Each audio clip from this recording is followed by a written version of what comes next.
Hello student, Shastri Swami Dharmaprasad દાસજી કોલેજમાં આપ સૌનું સ્વાગત છે. આજે આપણે કમ્પલસરી ઇંગ્લિશના FI BCom સેમેસ્ટર 1ની અંદર આપણો લાસ્ટ યુનિટ છે જે ધ રોડ નોટ ટેકન તેના વિશે સમજીશું, જે એક પોએટ્રીના સ્વરૂપમાં છે અને તેના લેખક છે Robert Frost. Robert Frost, born on 26 March 1874, he was a great American poet.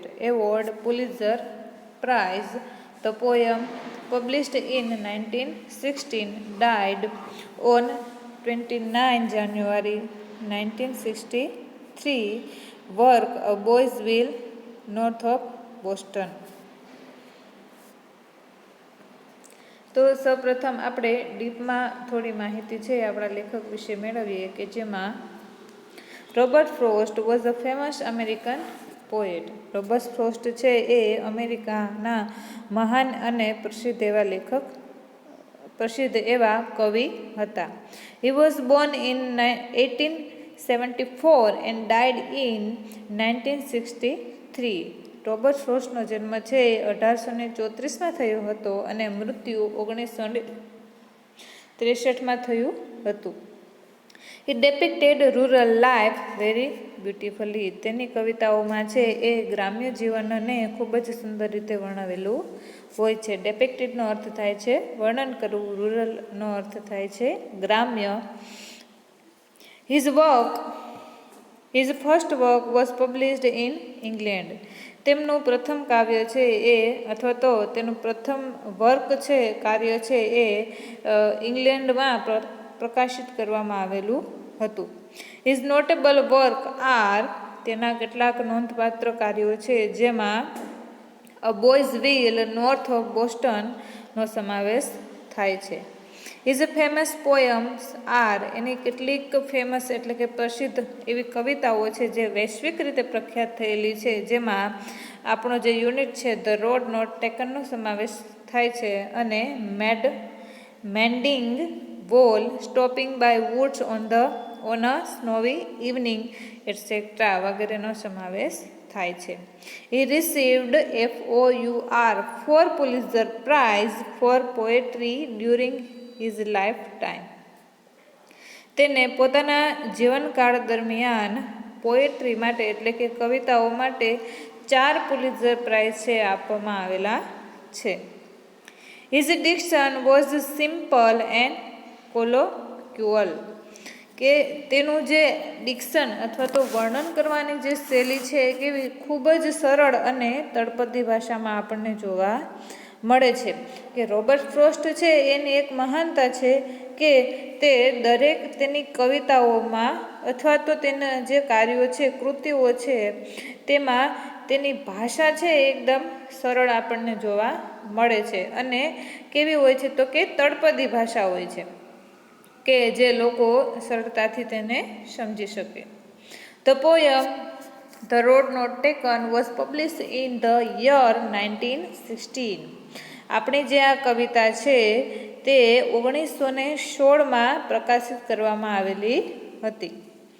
It is one of the most famous poem. અને આ જે પોયમ છે એ ખૂબ જ પ્રખ્યાત છે અને પ્રસિદ્ધ છે. It talks about choices one makes in life. અહીંયા છે એ ચોઇસીસ એટલે કે જે પસંદગી છે જીવનમાં તેના વિશે વાત કરવામાં આવેલી છે. Generally people choose easier and comfortable path in life. કે સામાન્ય રીતે લોકો છે એ એવો રસ્તો પસંદ કરતા હોય છે કે જે સરળ અને કમ્ફર્ટેબલ એટલે કે અનુકૂળ હોય, કે જેમાં તેને વધારે મહેનત કરવી પડે નહીં. But those who choose less trodden path find the differences. પરંતુ જે બહુ ઓછા એવા લોકો હોય કે જે ટ્રોડનનો અર્થ થાય છે વપરાયેલો રસ્તો અથવા તો જે રસ્તા ઉપર ખૂબ ઓછા લોકો ચાલેલા છે એવો રસ્તો, કે જે વ્યક્તિ એવો રસ્તો પસંદ કરે છે એ વ્યક્તિને તેને એ બધા લોકોથી ડિફરન્ટ બનાવે છે એટલે કે તેને અલગ બનાવે છે. હવે આપણે આપણું જે કાવ્ય છે, આપણી જે પોએટ્રી છે તેના ક્રિટિકલ એનાલિસિસ છે એ સમજીએ. તેમાં the poem the road not taken is written in first person, કે આપણું જે કાવ્ય છે તે ફર્સ્ટ પર્સનને આધારે છે લખાયેલું છે, એટલે કે એક વ્યક્તિને વિચારોને આધારે લખાયેલું છે, એક વ્યક્તિને ધ્યાનમાં રાખીને લખાયેલું છે. The speaker is in the poem comes to two roads in the yellow wood, કે કાવ્યની શરૂઆતમાં છે એક સ્પીકર એટલે કે જે બોલનાર વ્યક્તિ છે અથવા તો આપણા જે લેખક છે એ ક્યાં હોય છે, તો કે યલો વુડ, એક પીળા કલરનું જે જંગલ છે ત્યાં આવીને ઊભા હોય છે, જેની સામે બે રસ્તાઓ આપણને જોવા આ રીતે, કે આપણા જે લેખક છે એ એક યલો કલરના જંગલમાં પ્રવેશે છે અને એની સામે બે રસ્તાઓ હોય છે. કે આપણે જાણીએ છીએ કે જ્યારે પાનખરની ઋતુ હોય ત્યારે આખા જંગલના છે પાંદડાઓ કેવા થઈ ગયા હોય, તો કે પીળાશ પડતા થઈ ગયા હોય છે, એટલે આખું જંગલ છે કેવું લાગે છે, પીળું લાગે છે. એટલે અહીંયા કવિ કહે છે કે પોતે છે ક્યાં આવીને ઊભા છે, તો કે એક પીળા કલરનું જંગલ છે ત્યાં આવીને ઊભા રહે છે અને તેની સામે બે રસ્તાઓ છે જોવા મળે છે. It is autumn and the leaves are mostly yellowish, અને ઓટોમનનો અર્થ થાય છે પાનખર ઋતુ, કે એ પાનખરની ઋતુ ચાલેલી હોય છે, પાનખરની ઋતુ ચાલતી હોય છે, એટલે ધ લીવ્સ એટલે કે જે બધા પાંદડાઓ છે એ મોટા ભાગના યલોવિશ એટલે કે પીળાશ પડતા થઈ ગયેલા હોય છે. He is unsure which way to go, તે અચોક્કસ છે કે પોતાને કયા રસ્તે જવું. He looks down the path as far as he can see, તે બંને રસ્તાઓમાંથી એક રસ્તા તરફ જેટલું જોઈ શકાય ત્યાં દૂર સુધી જોઈ છે અને પોતાની દ્રષ્ટિ નાખે છે. But then he decided to take another path, અને એક રસ્તાને તે જોઈ છે અને તે સિવાયનો જે બીજો રસ્તો છે તેના ઉપર ચાલવાનો નિર્ણય લે છે. This path was less travel but all another things were the same, કે તેણે જે રસ્તો ચાલવા માટેનો પસંદ કરેલો છે એ રસ્તો કેવો છે, તો કે લેસ ટ્રાવેલ, કે ત્યાં ખૂબ જ ઓછા લોકો ચાલેલા છે, એટલે કે ખૂબ જ ત્યાં ઝાડી ઝાખરા છે જોવા મળે છે. But all other things were the same, એટલે કે બાકી બધીની જે બાબતો છે, બાકી બધી બાબતો છે એ કેવી છે, તો કે એક સરખી જોવા મળે છે, પરંતુ તેણે જે રસ્તો પસંદ કરેલો છે એ રસ્તા ઉપર ખૂબ જ ઓછા લોકો ચાલેલા હોય તેવું તેને લાગે છે. Both the path were filled with yellow leaves, બંને રસ્તાઓ છે એ પીળા પાંદડાઓથી ભરેલા છે. He felt that he would not be able to travel on both the road, કે તે અનુભવે છે, અથવા તો ફેલ્ટનો અર્થ થાય છે અનુભવવું, તેને અનુભવ થાય છે કે he would not be able to travel on both the road, કે તે બંને રસ્તાઓ ઉપર એક સાથે ચાલી શકવા માટે સક્ષમ નથી, એબલ નથી. કે આપણે જાણીએ છીએ કે આપણા જીવનમાં કોઈ એવી પરિસ્થિતિ આવે છે ક્યારેક કે જ્યારે આપણે એ બે રસ્તાઓમાંથી કયા રસ્તાની પસંદગી કરવી તેના વિશે વિચારતા હોય છે, અને જ્યારે એક રસ્તો પસંદ કરીએ છીએ ત્યારે એ રસ્તા ઉપર ચાલતા પણ આપણે બીજી બાબત ઉપર વિચારતા હોય છે કે કદાચ મેં આ રસ્તો પસંદ કર્યો હોત તો શું થાય. એટલે લેખકને પણ અહીંયા એવી જ દુવિધાઓ થાય છે કે આ બંને રસ્તાઓ છે એમાં એક સાથે ચાલી શકાતું નથી, જ્યારે એને બંને રસ્તાઓ પસંદ છે પરંતુ બંને રસ્તાઓ ઉપર એક સમયે તેઓ ચાલી શકતા નથી. ધેરફોર, તેથી હી ચૂઝ ધ અધર, એટલા માટે તે બીજો રસ્તો પસંદ કરે છે. He saw grass, undergrowth and small plants that blocks his view, અને તેણે જે રસ્તો પસંદ કરેલો છે એ રસ્તા ઉપર શું જોવા મળે છે, તો કે ગ્રાસ એટલે ઘણું બધું ઘાસ ઉગેલું છે, અંડરગ્રોથ એટલે કે ખૂબ જ ઝાડી ઝાખરા છે જોવા મળે છે. એન્ડ સ્મોલ પ્લાન્ટ્સ એટલે કે નાના નાના છોડવાઓ પણ છે એ ઉગેલા હોય એવું જોવા મળે છે. ધેટ બ્લોક્ડ હિઝ વ્યૂ અને એટલા માટે તેનો જે દ્રષ્ટિ છે, તેનો જે નજારો છે એ બંધ થઈ ગયેલો હોય એવું એને દેખાય છે. એ રસ્તો એને ચોખ્ખો છે દેખાતો નથી. આપણે જાણીએ છીએ કે જે રસ્તા ઉપર છે ખૂબ ઓછા લોકો ચાલતા હોય તે રસ્તા ઉપર ઘણું બધું ઘાસ અને નાના નાના છોડવાઓ છે એ ઉગી જતા હોય છે, અને જે રસ્તા ઉપર વધારે લોકો ચાલતા હોય એ રસ્તો ખૂબ જ આપણને સાફ દેખાય છે. He find that it was almost like the other but not so fair.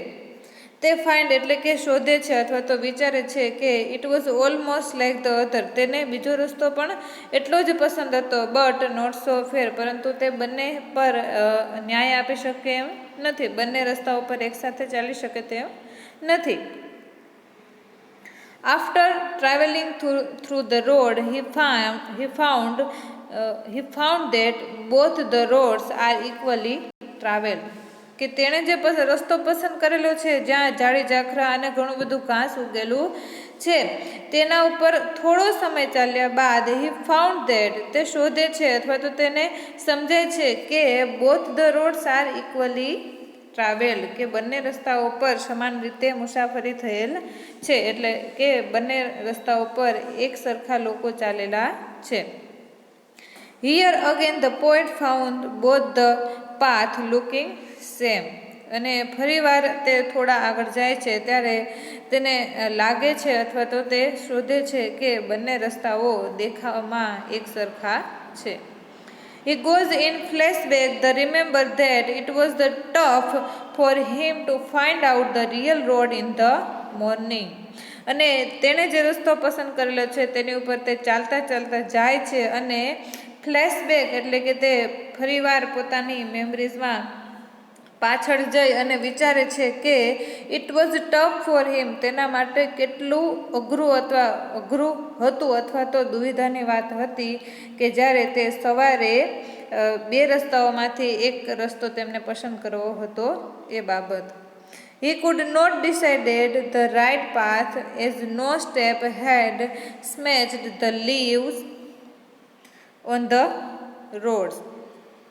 કે he could not decide કે તે નિર્ણય નહોતા લઈ શકતા કે તેનો ખરો રસ્તો કયો હતો. As no step had smashed the leave on the road, એટલા માટે તે આગળ ને આગળ છે તે જ રસ્તા ઉપર લીવ્સ એટલે કે જે પાંદડાઓ છે તેના ઉપર પગ મૂકી અને જાય છે. The poet says that he saves the first road for another day. અને ચાલતા ચાલતા તે આગળ વિચારે છે કે જે રસ્તા ઉપર પોતે ચાલેલા નથી એ રસ્તા ઉપર તે કોઈક દિવસે અથવા તો બીજા કોઈક સમયે છે એ ચાલશે. He knows how way leads to another and then another until one ends up very far from where one starts. અને તે ચાલતા ચાલતા વિચારે છે કે he knows, તે જાણે છે કે how way leads to another, કે જે માર્ગ તેને જે તરફ દોરી જાય છે, વે લીડ્સનો અર્થ થાય છે માર્ગ તરફ દોરી જવું, કે જે રસ્તો તેને જે તરફ દોરી જાય છે, અને then another until one ends up very far from where one start. અને તે વિચારે છે કે તેણે જે રસ્તો છોડી દીધો છે તે રસ્તા ઉપર ફરીવાર જવું શક્ય નથી, કેમ કે તે રસ્તાથી તે ખૂબ જ આગળ નીકળી ગયા હોય છે. He doubted if he should ever come back and take another road. કે તેને શંકા છે કે તેણે if he should ever come back, તે ફરીવાર એ રસ્તા ઉપર જઈ શકે કે નહીં, and take another road, કે તેણે ફરીવાર એ જ રસ્તો, બીજો જે રસ્તો છોડીને આવેલા છે એ રસ્તો પસંદ કરવો જોઈએ કે નહીં. Then the poet says that he failed to choose the right path. અને અંતે છે એ લાસ્ટ પંક્તિઓમાં લેખકને સમજાય છે અને તે કહે છે કે he fail to choose the right path. તે ખરો રસ્તો અથવા તો યોગ્ય રસ્તો પસંદ કરવામાં ફેલ થયા છે, નિષ્ફળ થયા છે. The word psi reflect his disappointment about the decision.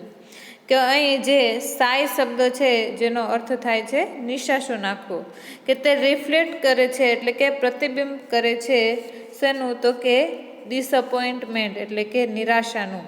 કે લેખકે જે નિર્ણય લીધેલો છે તેની નિરાશાનું પ્રતિબિંબ છે તેના ઉપર પાડે છે.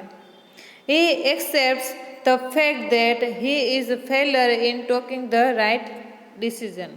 તે સ્વીકારે છે આ હકીકતને કે he is a failure in talking the right decision, કે તેણે યોગ્ય ડિસિઝન લેવામાં તે નિષ્ફળ થયા છે તે હકીકતને પણ તે સ્વીકારે છે. ઘણી વખત આપણે છે એ જે ઘણા બધા એવા નિર્ણયો લઈ લેતા હોય છે કે જેમાં આપણે નિષ્ફળ ગયા હોય અથવા તો આપણે નિષ્ફળ બન્યા હોય, છતાં પણ એ આપણે હકીકતને સ્વીકારતા નથી. પણ અહીંયા છે એ લેખક સ્વીકારે છે કે તેણે જે રસ્તો પસંદ કરેલો છે એ રસ્તામાં તેઓ નિષ્ફળ ગયા છે અને હકીકતને તે સ્વીકારે પણ છે. The poet choose the path less travel and that made the difference. શું લેખક કહે છે કે તેણે જે રસ્તો પસંદ કરેલો હતો કે જે લેસ ટ્રાવેલ એટલે કે ઓછા લોકો જેના ઉપર ચાલેલા છે અથવા તો ઓછો વપરાયેલો રસ્તો છે તેણે પસંદ કરેલો હતો, અને ધેટ મેડ ધ ડિફરન્સીસ, અને એટલા માટે જ લેખકને બીજા લોકોથી તે અલગ બનાવે છે. The word differences here suggest success or fail in taking the decision. કે અહીં જે વર્ડ આપેલો છે ડિફરન્સીસ એટલે કે અલગતા, તે સજેસ્ટ કરે છે નિષ્ફળતા અને સફળતાનું. ટેકિંગ ધ ડિસિઝન, જે નિર્ણય લીધેલા છે તેના માટેના. કે આપણે જે નિર્ણય લીધેલો છે તેમાં આપણે સફળ છે કે નિષ્ફળ એ બાબત છે એ મહત્ત્વની નથી, પરંતુ આપણો જે રસ્તો પસંદ કરેલો છે એ આપણને એકબીજાથી અલગ બનાવે છે. કે કયો રસ્તો આપણે સારી રીતે પસંદ કરેલો છે એ બીજા વ્યક્તિઓથી આપણને અલગ બનાવે છે. The poem contain 20 line with a rhyme scheme of ABAAB. કે આપણી જે પોયમ છે એ 20 લાઇનમાં આપેલી છે, જેની રાઇમ સ્કીમ એટલે કે આપણે ગુજરાતી ભાષામાં જોઈએ તો કે અલંકાર અને રૂપકોનો છે એ ઉપયોગ કરવામાં આવે છે. એવી રીતે અહીંયા પણ અહીં જે આપણી પોએટ્રી છે તેને ABAAB એવી રાઇમ સ્કીમમાં ગોઠવવામાં આવેલી છે. કે આપણે આખી પોયમ છે એ 20 લાઇનમાં આપેલી છે, જેમાં 5-5 લાઇનમાં તેના પાર્ટ પાડેલા છે. જેમાં 1 લાઇન છે એ પેન્ટામીટર રાઇમ્સમાં છે ગોઠવેલી છે, ત્યારબાદ B, A અને B એવી રીતે આખી રાઇમ સ્કીમમાં ગોઠવાયેલી છે. The entire poem has only 1 sentence which ends in the last line. કે આખી જે પોયમ છે એ has only 1 sentence which end in the last line. કે એનો આખો સાર છે એ આપણને છેલ્લી જે લાઇન છે તેમાં જોવા મળે છે. It express the dilemma of the poet and his final decision. કે તે એક્સપ્રેસ એટલે કે વર્ણવે છે કે ધ ડાયલેમા એટલે કે લેખકની જે ફાઇનલ ડિસિઝનની એટલે કે છેલ્લા જે નિર્ણયની જે એની દુવિધાઓ છે, ડાયલેમાનો અર્થ થાય છે સંકટ અથવા તો દુવિધા, એની જે દુવિધા છે તે બાબતને અહીંયા વર્ણવે છે. The tone of the poem is dramatic. આ જે કવિતા છે, આ જે પોયમ છે તેનો ભાવ કેવો છે તો કે ડ્રામેટિક એટલે કે નાટ્યાત્મક આપણને જોવા મળે છે. In the last sentence he says. કાવ્યના અંતે લેખક આપણને કહે છે કે and that has made all the differences. એટલે કે આ જે છે જે દરેકને અલગ બનાવે છે. કે રસ્તો પસંદ કરવાની જે અલગ રીત છે અથવા તો વ્યક્તિને અલગ સોચ છે, અલગ વિચાર છે, એ જ વ્યક્તિને એકબીજાથી અલગ બનાવે છે. These lines in the is the celebration of individualism. અને આ જે લાઈન છે એ વ્યક્તિગતતાને એક સેલિબ્રેટ કરે છે. The language of the poem is archaic and reminiscent of fairy tales. કે અહીંયા જે પોયમ છે તેની ભાષા કેવી છે તો કે ખૂબ જ આર્કિક એટલે કે પ્રાચીન અને રેમિનિસેન્સ એટલે કે ખૂબ જ યાદગાર આપણને લાગે છે અથવા તો આપણને યાદ અપાવે છે શેની તો કે ફેરી ટેલ્સની. At the end, the poet says that his decision made all the differences, whether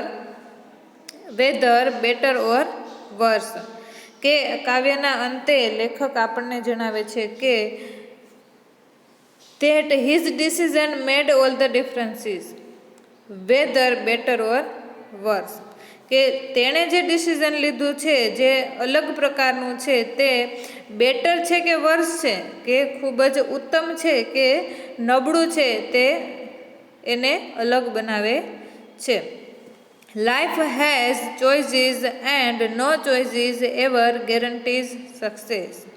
કે જીવનમાં આપણી પસંદગી છે એ આપણને સક્સેસ બનાવશે તેની કોઈ ગેરંટી હોતી નથી. એટલે લેખકે વિચારે છે કે તેણે જે રસ્તો પસંદ કરેલો છે તેમાં તે નિષ્ફળ ગયા છે, પરંતુ દરેક વખતે આપણે જે રસ્તો પસંદ કરીએ છીએ તેમાં સફળ જ થઈશું એવી આશા રાખવી યોગ્ય છે અને તેના માટે પ્રયત્નો કરવા યોગ્ય છે, પરંતુ તેમાં નિષ્ફળ પણ આપણે જઈ શકીએ છીએ. એટલે કે સફળતાની ગેરંટી નથી.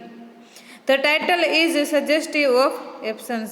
કે જે આ ટાઇટલ છે એ રસ્તાની ગેરહાજરી છે અહીંયા સૂચવે છે.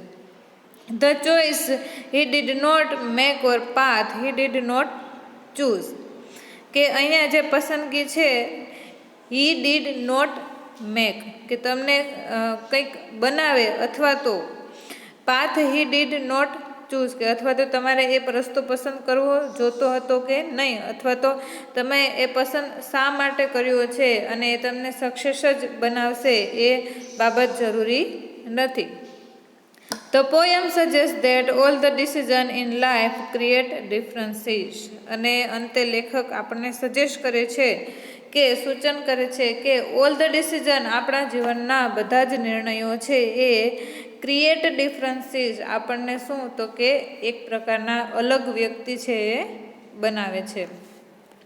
કે ઘણી વખત આપણા જીવનમાં છે એ એવા ડિસિઝન્સ આપણને લેવા પડતા હોય છે અને એ નિર્ણય છે એ લીધા બાદ થોડા સમય પછી આપણને એવો અહેસાસ થાય છે કે આપણો નિર્ણય ખોટો છે, પરંતુ આપણને એવા પ્રયત્નો કરવા જોઈએ કે આપણા નિર્ણયમાં છે આપણે ખરા ઉતરીએ અને તેમાં આગળ વધીએ. અહીંયા તમારા હોમવર્ક માટે 2 ક્વેશ્ચન આપેલા છે. The theme of the poem the road not taken. The road not ટેકનની થીમ કથા વસ્તુ શું છે તેના વિશે સમજાવો. એન્ડ સેકન્ડ છે literal and metaphorical meaning of the poem the road not taken. કે અહીંયા આ જે કવિતા છે પોએટ્રી છે તેમાં લિટરલ અને મેટાફર એટલે કે શાબ્દિક અને અલંકારનો જે ઉપયોગ કરવામાં આવેલો છે તેના અર્થો સાથે તેને સમજાવો.